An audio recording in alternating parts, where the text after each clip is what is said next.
Hi, I'm Terrell Owens, father, humanitarian, member of the Pro Football Hall of Fame, and a proud new champion of Project Play. Welcome to Day 3 of the Project Play Summit, where leaders take measure of the nation's state of play and chart next steps in building healthy communities through sports. Today, we focus on the role of coaches in keeping kids in the game.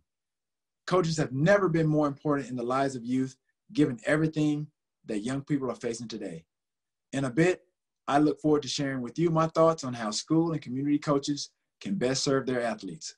For now, please welcome back Tom Farrey, who can walk you through the day. Terrell, thank you, and welcome to Project Play. Coaches obviously are key agents in developing youth through sports. Anyone who's had a good one knows how valuable they are. They aren't the ones who initially get kids into organized sports. Parents sign them up and are the gatekeepers there, but they are the ones who have the most influence on whether a kid comes back the next year. We also know that too often, kids quit sports prematurely.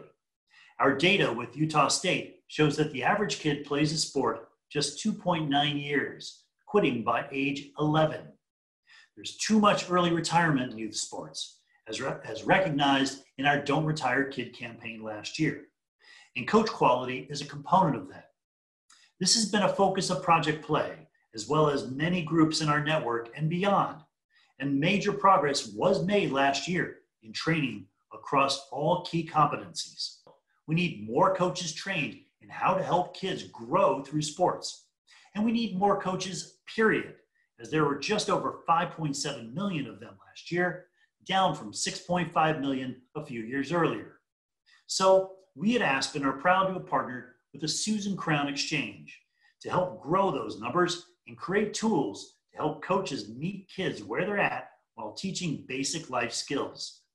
This year, we released This is Winning, a series of free videos that any organization can distribute to coaches with simple, valuable concepts.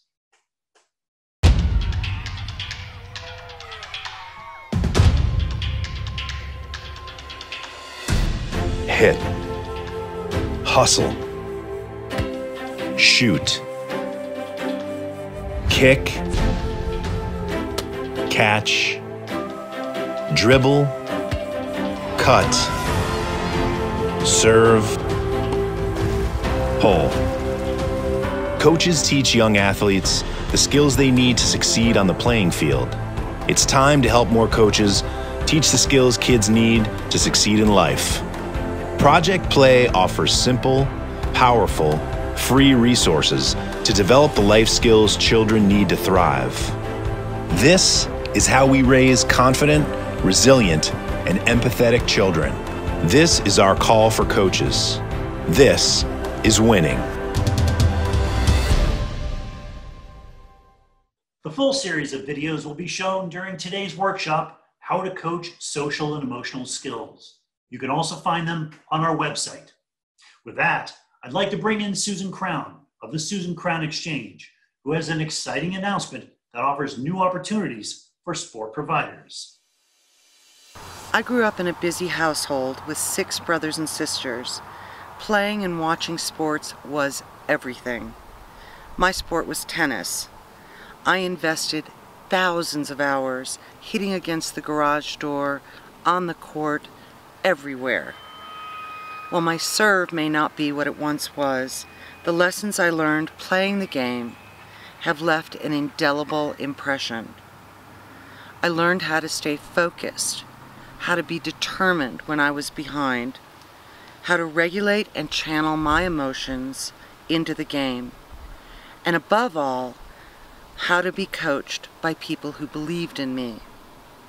Today, the team at the Susan Crown Exchange asked big questions about sports and about coaching. What does winning really mean? How can sports play into a child's success? What does it mean to be a great coach? At SCE, we support initiatives that help youth to thrive in a rapidly changing world. Today, the world is changing at warp speed. Everything is different, particularly during this pandemic. The work of youth sports providers has never been more critical. In a given year, as many as 36 million youth participate in sports across America. These young athletes are supported by more than 6 million coaches.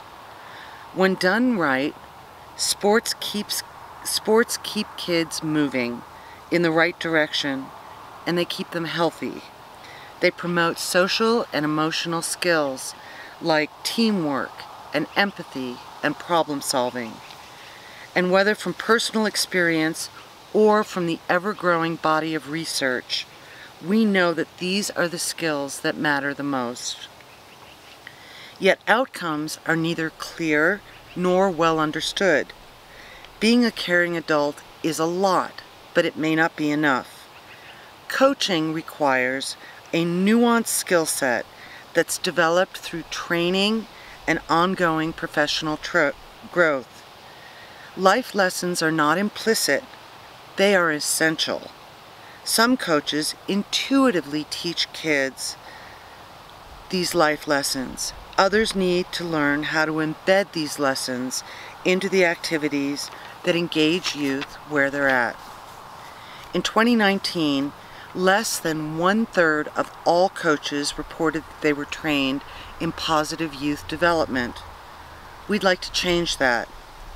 We envision a world where coaches aren't just trained in how to play the game. They're trained in social and emotional learning as well. Coaches are powerful mentors and leaders.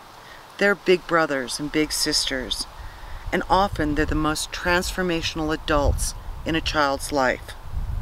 This is not new. Great coaches have filled these roles for decades.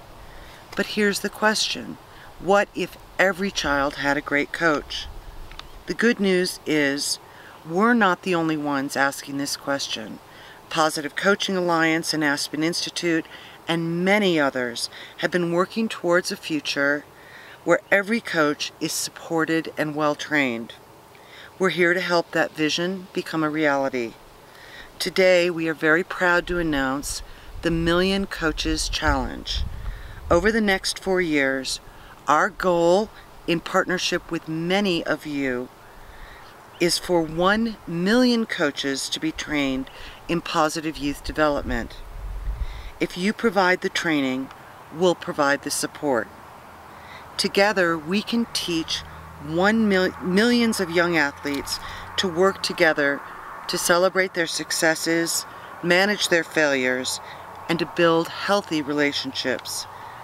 They'll change the definition of what it means to really win. And when our kids return to sports, whether that's next week, next month, or next year, they'll emerge from one of the strangest and most challenging chapters our country has ever experienced. They'll be ready to play, and they'll need all the support they can get. Imagine what 1 million coaches could do. To learn more about this work, visit millioncoaches.org.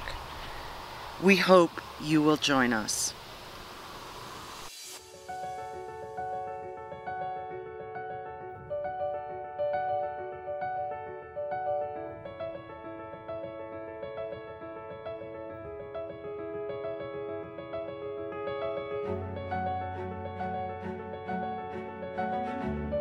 I learned a lot from Coach Seals. I've learned to never stop, always pursue your dreams and do what you want, and don't let anybody ever tell you that you can't do anything. I got a text at one of the races, and it was right before I was about to go race, and I checked my phone and it was like, hey, just wanted to let you know, like, I love you, and like, you're amazing, you've trained so hard. And it was just like so small, but it meant so much. She cares a lot more about like our personal lives, like academics, stuff like that, just really trying to help us to become just great people through the sport. I feel like if I fall down, there's always somebody that will help me get back up. Coach would always say, weather the storm, which basically means how life isn't always going to be a walk in the park, on the field or off the field. And whenever it comes down to it, and you face a challenge, you can't back down from the challenge. You have to fight through the storm and keep keep on pushing. Being a part of the team, I feel like, has built so much of who I am and who a lot of the kids are, and it's because Megan has showed us that we can always do something better. It's not about the mistakes that we make, it's about what we take from them and what we learn with them. It's amazing how doesn't give up on you. She just saw so much in me that I never saw in myself, and without her I wouldn't have been able to go as far as I would have. He's always taught me to think about how you can better yourself as a person, better your mindset, while also helping other people. I really just want to go back and help the kids in my community like my coach did.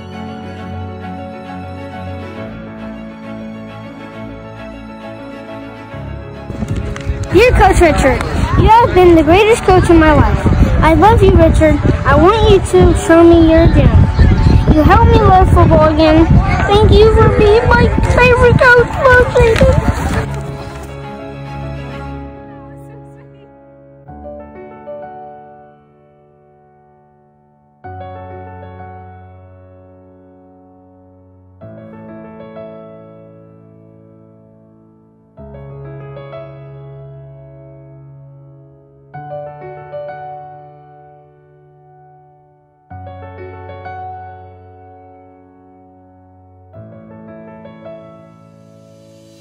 That's quite the opportunity. Thanks, Susan. Now, we'd like to offer a glimpse of what a good relationship looks like between coach and athlete, using principles from a model that places human development first. The following conversation is led by a coach whose high school wrestling program in Missouri we have honored as a winner of the Healthy Sport Index contest.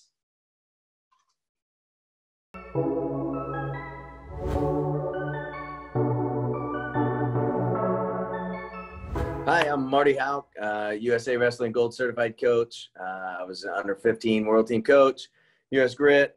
We were the National Healthy Sport Index winner. I'm here with Hannah O'Connor. She's on our women's wrestling team. She is a Scholar All-American, NWA Academic All-Stater. She was the first women's state placer. She was our first women's state qualifier. She was first team all-conference academic 3 years in a row. She's conference champion. She's a team captain.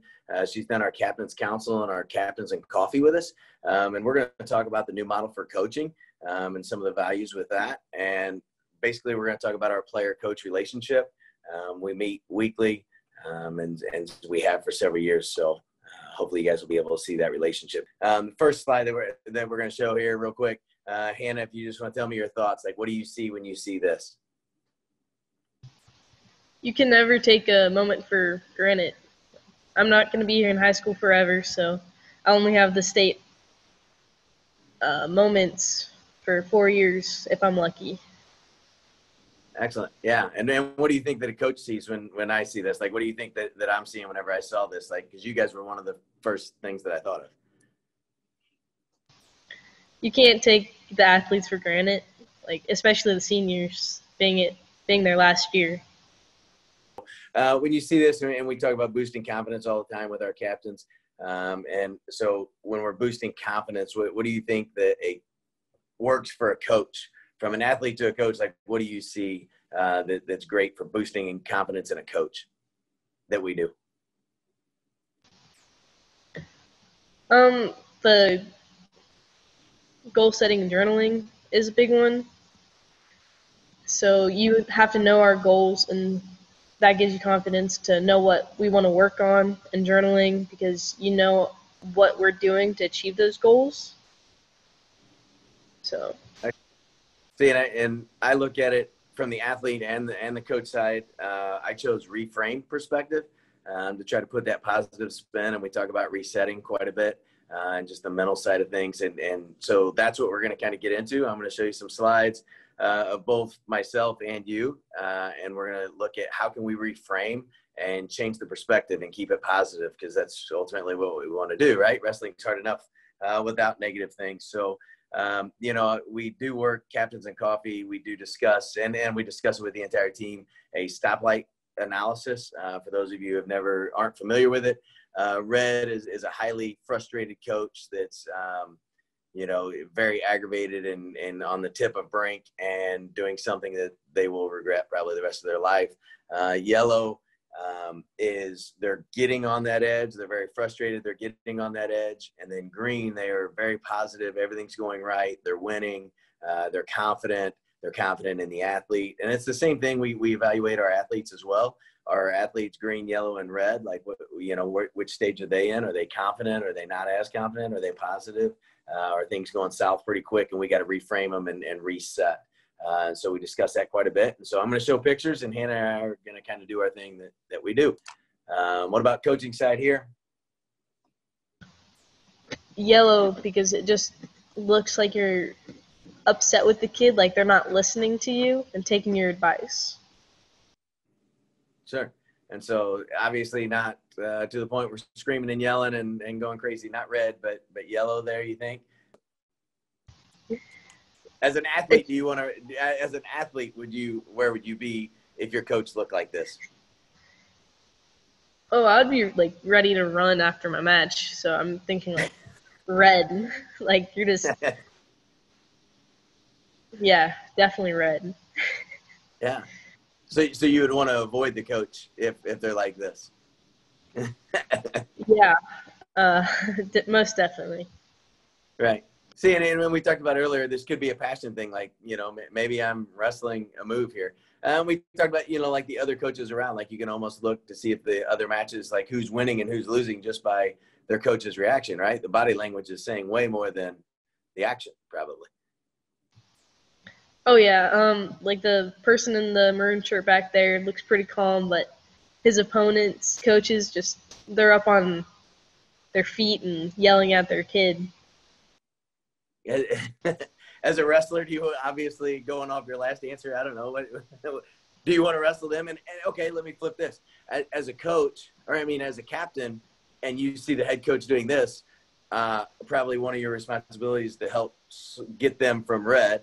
I would say I'm red here, right? And so how do you get me back to yellow so I can work towards green?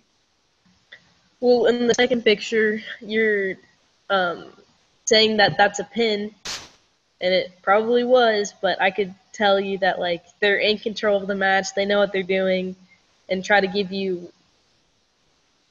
calm you down. And I have confidence, so you'll have more confidence. Sure. So how would you, we talk about resetting from the athlete side, how would you reset a coach? That's a tough one, right? Maybe not. Yeah. Resetting. Could you use that word? Could you use that word? Like, because I use that with you guys all the time, like reset. Like, could you do that to a coach, you think? Yeah, especially you. Like, how important it is whenever we reset. So if we say it to you, you'd know the importance of resetting and getting your head on straight. Let's skip 2 slides. We'll go to the very last slide here of you. And what do you got? Green, because like I just won the match, like 3rd place match at Wonder Woman is pretty good. Coaches would be happy too. So yeah, definitely. I think we're all green here. I think that the fans are green. I think that, when you look in and you see the body language going all over it, it's green because we saw success through, a previous failure. We got to see success after that. And so, we end the day odd, and that's what we want to do. And that's great. So, hey, this has been Marty Hauck, Hannah O'Connor from Rolla Wrestling, Healthy Sport Index winner. And we appreciate your time. And like I said, this is the new model for coaching. And this is a little bit about our player-coach relationship. Thank you, Marty and Hannah. Now, I'd like to bring in Michael Gervais, renowned sports psychologist for the Seattle Seahawks and host of the Finding Mastery podcast. Michael works with many elite athletes, but also understands what makes young athletes tick.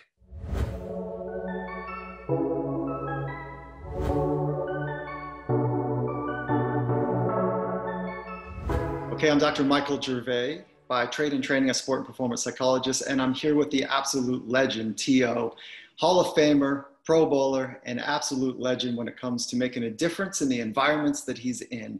And I'm incredibly excited to sit with you, to learn with you, and to better understand how it is that you've been coached and the ways that you found to be important, the frameworks that you found to be important to help coach others. So great to sit with you, T.O. Oh, appreciate it. Thanks for having me. At a young age, what was one or two of the most significant things a coach whispered in your ear or repeated to you over and over again, or just embodied, that helped you become the best version of yourself? I think it was as a freshman or sophomore. I mean, at the end of every season, the season ends. There's that period where you go from, some guys transition from one sport to another, and that's ideally what I did. And then if you're not playing another sport, then you have spring workouts. You have, you have this downtime or this period where you have to get yourself bigger, faster, and stronger. You have this time to lift weights if you're not playing another sport. And so I think there was one of those times where, again, before the transition of me playing another sport as football ended, then he had everybody in the locker room. Obviously the seniors that were going to be graduating, what have you, they weren't in that locker room. So it was obviously, it was kind of like the freshmen that was, going to be sophomores or what have you. And sophomores, juniors, and juniors, seniors, we were in that locker room. And he basically just said, like, yo, you just experienced a season, depending on how good or, great we did or what have you. We had a recap of what that was like. And he was like, yo, obviously we didn't win a state championship, but he was like, yo, there's room for improvement. And then he goes, yo, and for me, I was an underclassman, so I didn't play a lot. And so he basically had a message to a lot of the older guys that were about to be seniors. And he had a message for these younger guys that were embarking upon being upperclassmen, and they had 2 to 3 more years of football left. And he basically said that, for these underclassmen that had witnessed on Friday nights these games, and obviously we played JV games, he basically said, if you guys want to be like these juniors and seniors, and obviously there was levels of success of a lot of players on our football team. And so I knew who they were. You could identify the guys that were, had the potential to go on and play college and beyond. And so he basically said, if you want to be like these guys, then, this is where it starts. And we were sitting in the weight room. This is where he was having this meeting. He said, this is where it starts. So you've been coached as a youngster, and you've been coached as an elite in the highest ranking professional.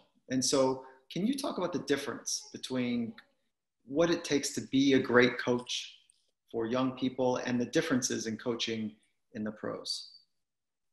I think a great coach, I think a good sign of that is really assessing the individual, the player themselves, understanding what it takes, because there's different levels of athletes. And so you can't coach everybody the same. Being coached in high school and at the pro level, for me, honestly, it wasn't a difference for me, but I did notice that there are some different levels to coaching with different individuals based on the type of coach. You have these coaches that are scream in your face type of coaches. I've experienced that on different kinds on the same team. And then there's those coaches that are very mindful and understanding and knowing that screaming and yelling it could be counterproductive for somebody that's not, that doesn't respond well to that. Some people need structure. Some people need it to be laid out, kind of just on their plate form. And then there are some coaches, like I said, they don't have time to do that. But again, you start to realize who you are, your coaching style, and what works for you and how your players are going to respond. Terrell Owens, you're a legend, 6-time Pro Bowler, Hall of Famer, absolute legend, humanitarian, making a difference in the rooms and the spaces that you occupy. I want to say thank you for your time. Thank you for the opportunity to learn from you. I'm wishing you the absolute best. Absolutely. Thank you so much. Thanks for having me. Okay, we're here with an absolute legend, 8-time Olympic medalist, 3-time Olympian, Apolo Ohno, and a friend. And I'm excited to have this conversation with you and to talk about youth sports and youth coaching and your experience as a young athlete. So before we get started, how are you? I'm great, Dr. Mike. It's good to see you again. It's been a very interesting year, but I'm excited to talk about all things of next generation youth sport and what's exciting in sport and how we can transition out of this thing in a positive way. So as being a legend in sport, let's go back to the place of where did you start? Like, how did you get started in sports? So I got started in sports, I think, like every kid who just grows up, and that was by just playing baseball, playing basketball, riding my bike, jumping in the water. There was no competition. I mean, there was amongst myself and my friends, but there was no structure. It was about me playing sports and then idolizing and looking up to the greats of that era and those times, guys who seemed bigger than life. But my youth was really spent just simply playing. And I think that was a big part of my ability to transition between sports so easily and play all of the sports and traditional American stick and ball sports. But short track speed skating was really different. That was a sport that, growing up in the Pacific Northwest, I had never heard about short track speed skating. I had never done it. It looked like a brand new sport to me. And from there, it was literally watching it on television, asking my dad for a pair of skates, and then finding local ice hockey rinks who had excess ice time that we would jump on with my friends, like on the weekend, and just try to figure out how to skate and copy in my head what I remember from the Olympics. So you were a multi-sport athlete growing up. You got exposed to a lot of different looks and angles and feels and coaches and experiences. And were you more of a student of guided discovery where your coaches and parents said, hey, go figure this sport out, like swimming or other sports that you played in? Or was it more structural where it was like, okay, everything that you're doing is going to have a coach. There's going to be expert commentary about how to get better. Like, where did you fall between formal instruction and guided discovery as a kid? In the early years of me just playing and playing sport, I had coaches, but I never looked at it as like practice or training. It was more just, my father would drop me off at the local, swimming club, and I would swim, and we had a training program, and I had a coach, Bill Christensen. I still remember his name. He was my first swimming coach. And he, we had our training exercises, but I never really remember that. I just remember just basically playing in the pool, and I couldn't wait until practice was over so that we could play water polo against each other. That's what I looked forward to. So the structure it wasn't rigid. It wasn't until until I really started pursuing the sport in short track that I saw a real training program with a real coach and a real objective. Like, the metric then was, how do we win? And when I was swimming and playing these other sports, you're still thinking about how to win, but you're not thinking about it in the same respect of, okay, this is January. How do I be my best in May? It was none of that. It was just, kind of going through the motions. The coach was very good at guiding the way to not overstep the boundaries of, this is no longer fun for me. And that's actually what happened to me when I was swimming. Was as I was advancing and getting better and better, I was being invited to go train with some of these, community college athletes. And, I'm just like 11, 12 years old, and I'm jumping in the pool, and these athletes are training with their weights, on top of the pool. They jump in, and there was no talking during practice. And quite honestly, that was not a good experience for me. I mean, I'm 12, 13 years old. So I'm swimming underneath the water, like basically singing songs to myself, just trying to keep myself entertained for the 2 hours that I was there.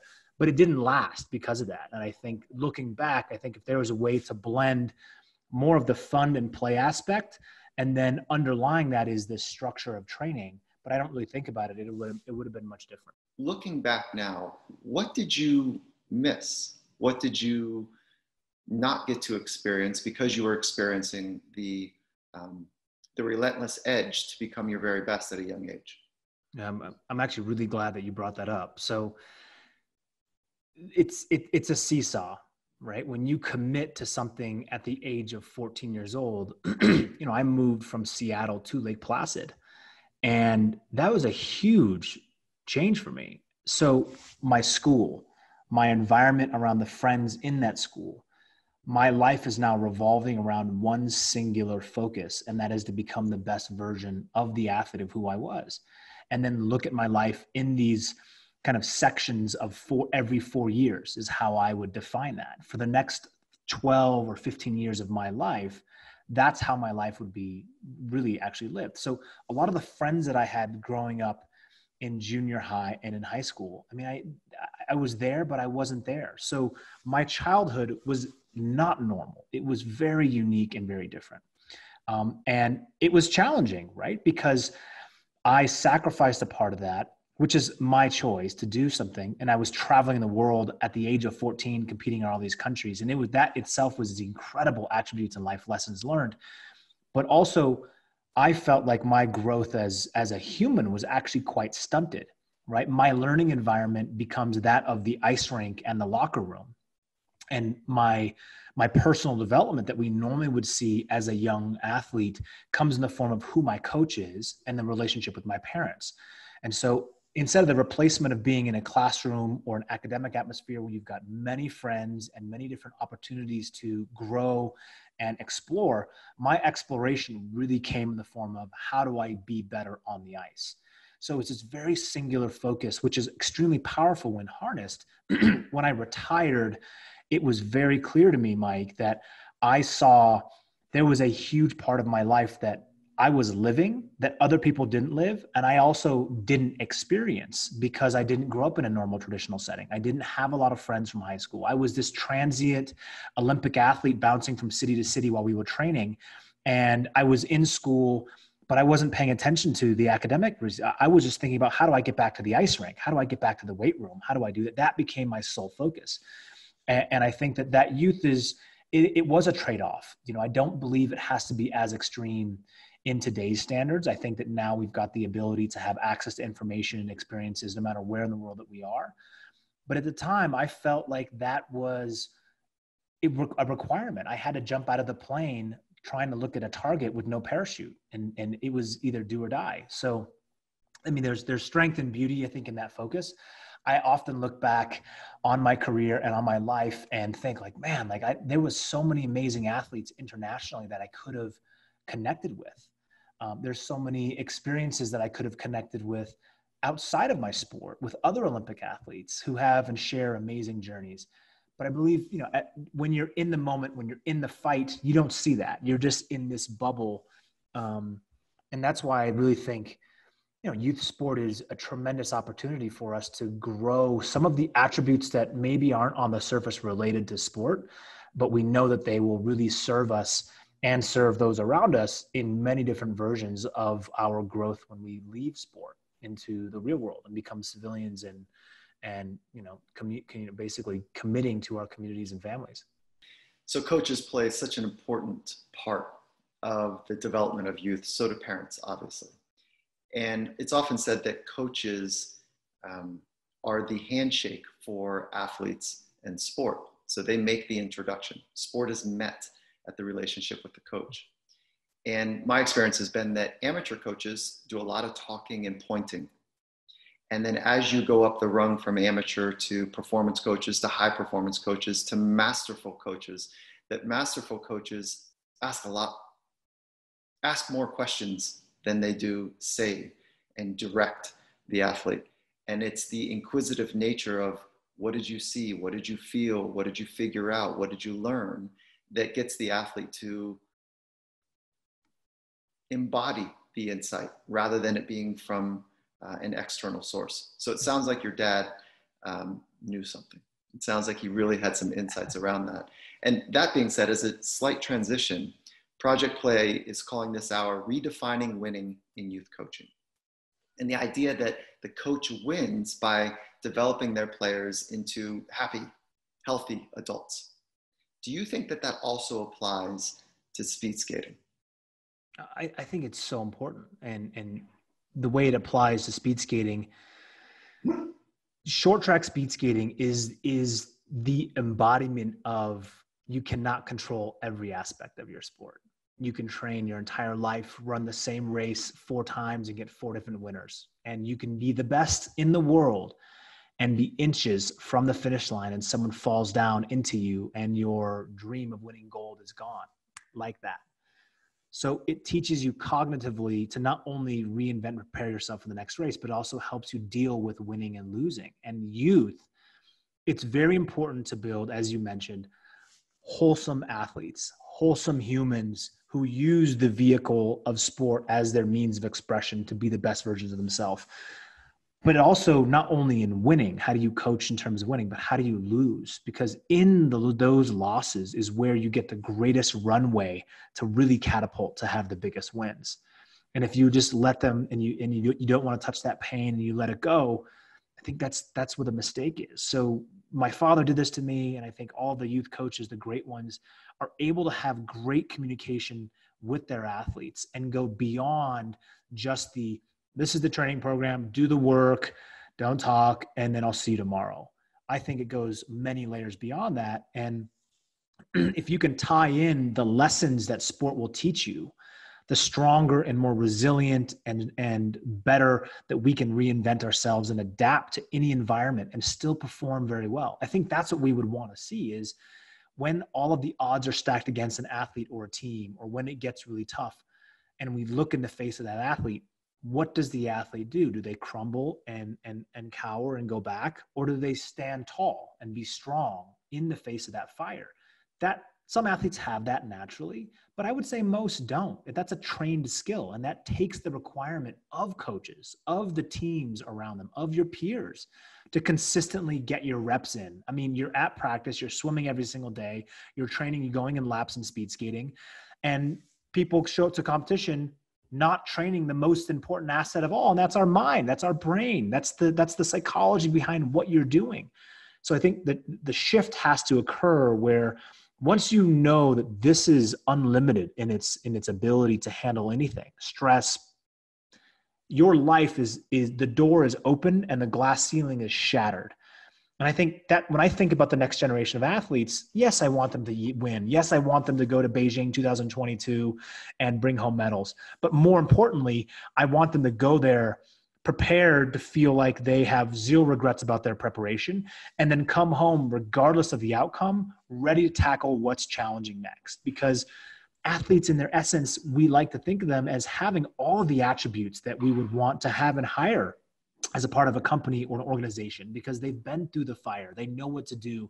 Hard work is just a standardized table stakes to them. It's these other elements that I hope and I urge the youth coaches around this country to say, you are the shaping form. You are molding these young athletes, not just to be great in sport, to be great in life. And that's really cool. It gives me goosebumps just thinking about that. Thank you. Awesome. Appreciate you, Apolo. Thank you. Thanks, Dr. Mike.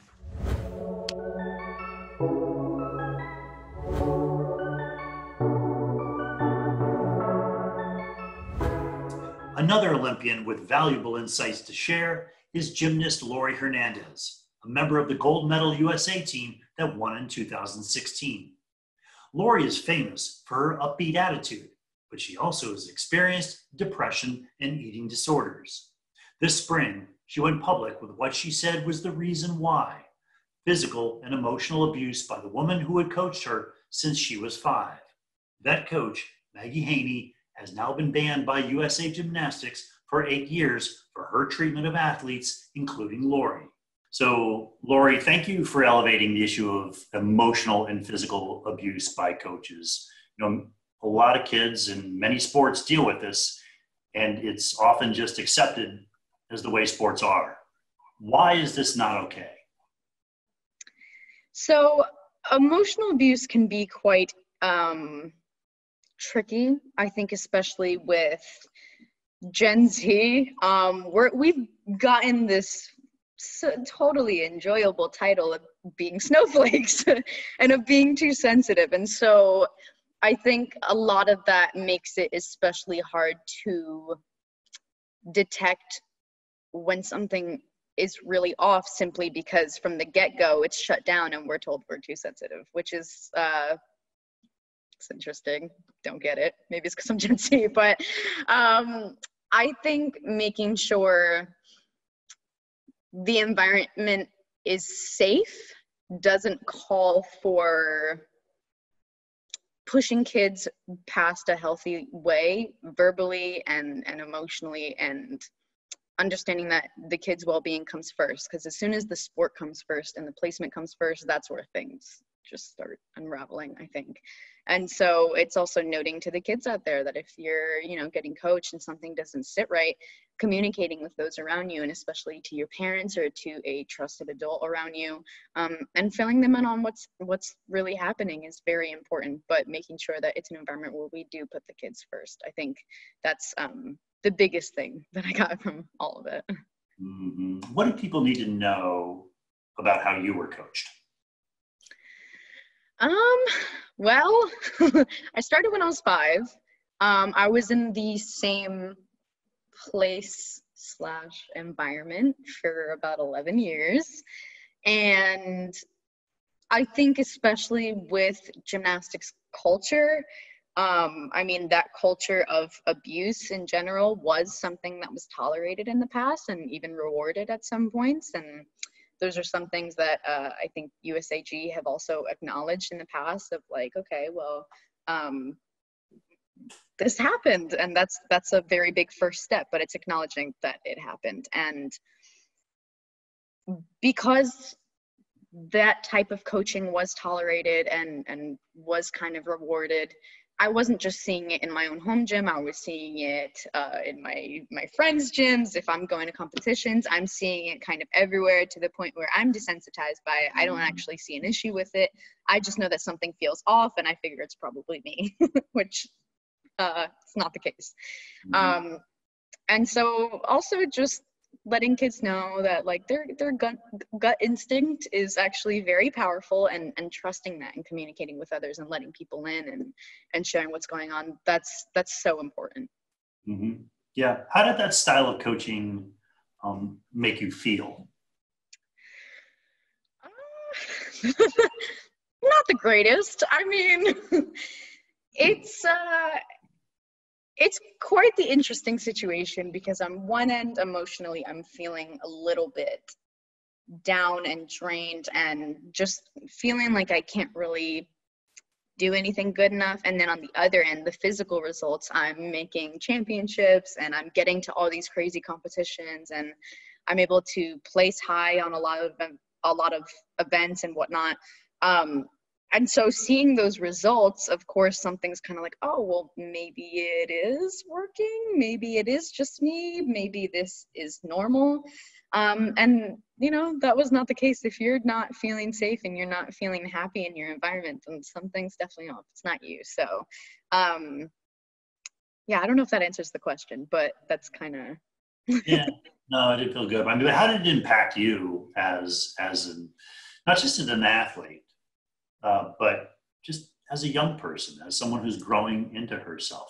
I mean, yeah, well, it's been a bumpy ride, but I think being able to speak about it publicly is something that's been very liberating, especially with sharing it on social media and being able to connect with others who have unfortunately been in the same situation, and understanding that the situation I was in was not something that's very uncommon, and it's hard to detect because it's not physical. I think a really big problem, and something that I had struggled with, especially when trying to heal from it, was saying, okay, well, there's nothing physical to show. I can't really be like, this is where it hurts. It's kind of just like, it feels like it's everywhere. And it's tough kind of not being able to see where the results lie. And so just knowing that there's a lot of work that's put into it. And yeah, it's just, I think it's taken also a lot of time in being able to grow into myself and understand that who I want to be is very much so possible, and it's in my hands. And now, especially with being an adult and having kind of all this time away from that environment, realizing how much I do control and how much I can say no to things and different things like that. So it's been definitely a very terrifying and scary but empowering last couple of years. And I think eventually being able to speak about it was kind of that was like my voice kind of being heard. Yeah. You know, what's interesting, or maybe it's completely coincidental, but, you know, gymnastics participation has grown every year since the 2016 Olympics. So girls continue to sign up in droves. congratulations to you. And we always know coming out of the Olympics that people get inspired and take up these different sports. But these new kids who are entering the scene, who are signing up for the sport, how should they be coached? I think they should be coached depending on how they receive information best. And here's the thing, which I know a lot of people sometimes will get curious about, I think especially with me. There's a very fine line between tough coaching and abusive coaching.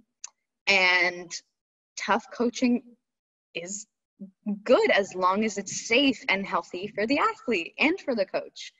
And knowing that I myself need a kick in the butt sometimes, because especially on days where I'm getting tired, I need someone to give me a little push. And I've noticed, especially being older and kind of controlling a little more the environment that I'm in, because I know what to look out for, that little push is so helpful, and it's done in a way that works best for me. And I know that if somebody else gets that information, it might not work for them. They actually may really hate it. And so, if an athlete kind of comes up to you and says, like, I don't like when X, Y, or Z, I think it's important to listen to that information, because already we're taught from a young age to listen, to our coaches. That's like they're the higher ups, and we do a skill. And immediately when we do the skill, once we finish, we are not deciding, okay, how did that skill feel for me? The immediate attention goes to, okay, what did you think? How did you feel about it? How do you think I did? And the outside validation is set from a very young age. And so if someone's able to come up to you and say, hey, this isn't working, that takes a lot of courage, and making sure we're listening to that is so important. But understanding every athlete is different. Some athletes may need a little extra encouragement and may need a little extra positivity, and they may run off of that positive reinforcement, whereas other athletes may need kind of a, hey, that was better, but here's the thing, and still make it safe. So yeah, that's my point. Yeah. So I mean, given how hard it is for kids to talk to their coaches and express their feelings, particularly in gymnastics, how can coaches know the difference between tough coaching and abusive coaching? Where is that line? I don't know if it's because I've been through it, but personally it feels pretty obvious in the sense that it's just making it a safe space for the kids. As long as the kids are safe in the sense that you don't want to put the kids down, you don't want to be rude to the kids, you don't want to be disrespectful to the kids, because especially them being kids, will be worried to speak up about it, knowing that this is the culture that's tolerated. And other kids, myself included, almost felt, okay, well, I might be too sensitive here, maybe it's me. And they're kids. They're kids, and the goal is to help them grow not only in their sports, but as a human being. And right. Sports teaches us so much outside. It teaches you resilience, and it teaches you how to be punctual, and it teaches you how to persevere when things get really hard. But sports should not teach you how to hold your own in an abusive environment. That's not what it's supposed to be. It's supposed to teach you how to hold your own in a place where you feel like you can't, because physically there's all these challenges, and the challenges are fun, and they're meant to build you and make you stronger. But the coach is there to help guide you and push you to your best self, not to also be a challenge for you. Right. So it's a matter of, if I understand what you're saying, it's the coach being positive, but challenging the child to be the best they can by speaking to, like, wow, I know you can do better than that. You're amazing. How does that coach be positive and also push that child? Yeah, I mean, what's tough is that also I don't even know all the answers, because every kid is different. But personally, and a way that I am coached now is given like, hey, actually, I like what you did, but here's the problem. And then factually explaining what's wrong works very well to me, which I think kind of goes for everybody else. I don't know how many people would really have an issue with that, especially stating, okay, like, this is wrong and I'm going to explain to you why. This is wrong and it's not safe and here's why. That coaching, I mean, I'm thriving in a pretty good environment right now. And so when I go to gymnastics clinics and I'm able to travel and I'm able to coach kids, I notice that the best results come when I kind of hit them with the, okay, it seems like that was better, but it didn't work and here's why.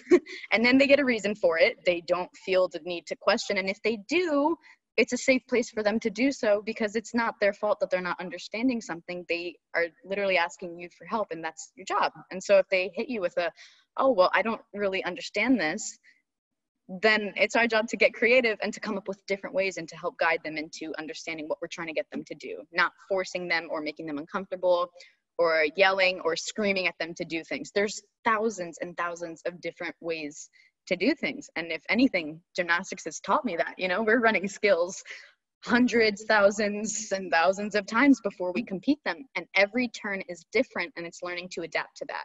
So if every turn can be different in all those variables, then there are thousands of different ways that we can learn to treat our kids respectfully.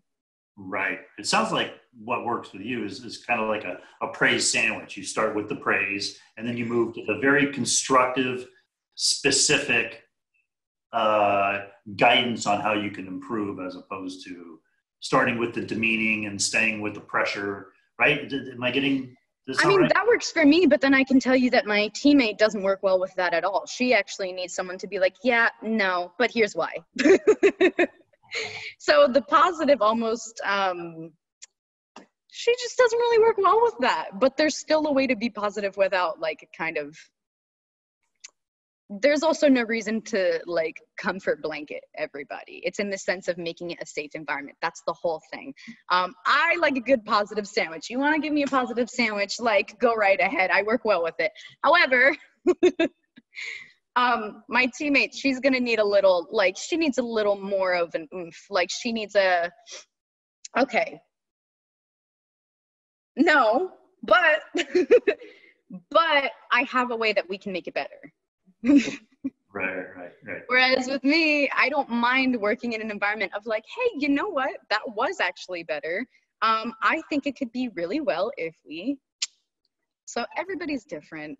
And it's not also saying that you have to keep tabs on everybody. Just staying respectful, listening to the kids, being in tune with the workout is just the most important part.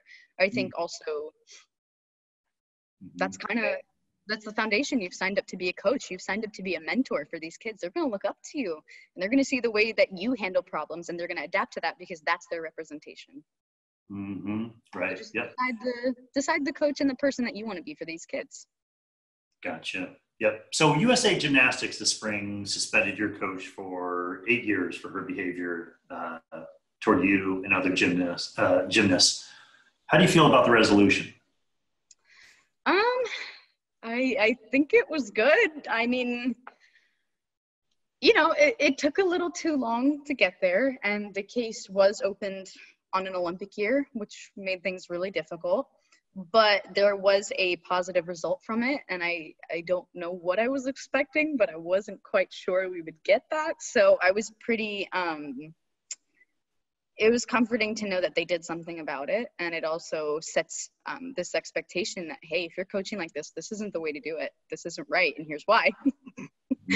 So I also think that it's a new era, and making sure that we're treating others with respect should not be so hard. Yeah. What other steps do you think USA Gymnastics and the U.S. Olympic and Paralympic Committee can do to fix the culture of the sport? I mean, any systemic changes that you would like to see made? Because, I mean, we're talking about a sport that was defined by the Corollis for a long time, and there was a lot of success, you know, at the international level around that. But anything else we should be thinking about in terms of a systemic change? Yeah, I mean, the one thing I can think of as someone who was and still is an athlete and who doesn't work in that environment per se, is just making sure that we're putting the athletes first and not the medals or money or publicity, but that we're really actually genuinely putting the athletes first and we're giving them the proper care and the proper tools to take care of themselves. And just making sure that it is an open space or that we have an assigned person that we can go to and share things with, and know that if we do that, A, it's confidential, and B, if we don't want it to be, that somebody is going to hear us. Because I think that was a lot of what happened wrong last time around, was that A, there was no safe place to share with anyone. So, you know, massive amounts of abuse were kept hidden and secret for decades, because nobody was willing to listen, and sharing how you're feeling was actually threatened to an extent. And so having an open space, having a person that we can share that with, I think is so important. But also having a system and those who oversee everything who are willing to make changes when things go wrong, because I think adapting is so important. And of course, you're not going to please everybody, but making things a safe environment is kind of the bare minimum. You know, gymnastics is one of what sports scientists call one of the very few early specialization sports, meaning there needs to be high doses of training at a very early age, you know, to make it to the Olympic team and podium by the middle of your teenage years. Whereas other sports, you can wait a bit longer before you really dial into one particular sport. But there's a lot of pressure comes along with that early specialization model, where, you know, you're tiering girls really when they're, I mean, well before they've kind of grown into their bodies and their minds. Can any changes be made there, like maybe holding off on the tiering in some way or another, so it's more just about fun and enjoying your bodies and developing your physical literacy at an early age? Yeah, I mean, I have definitely thought about that, in the sense of how can we still make sure that kids get to be kids before anything else. I think it's a bit of a juggle, and if I do end up getting a solid answer, I'll make sure to come back to you. But in the sense that I also remember growing up and we had something called like a TOPS camp. It was known as the Talent Opportunity Program. You test conditioning, you test your skills as to where you are, and then those joint scores will come together and they decide what camp you go to. You have TOPS A camp, which is all like the higher level kids. You have TOPS B camp, which is kind of like the next best. And then you have Diamond, who are those who maybe didn't make the cutoff in the first two, but still want to come in and enjoy themselves. And this was a 5-day camp, and we got in, we had stations, but then we also had camp counselors, and we got to make t-shirts and dances and all these different things. And it was such a fun environment to be in. And I was 8 and 9 years old when I went to these, and I was traveling, and it was awesome.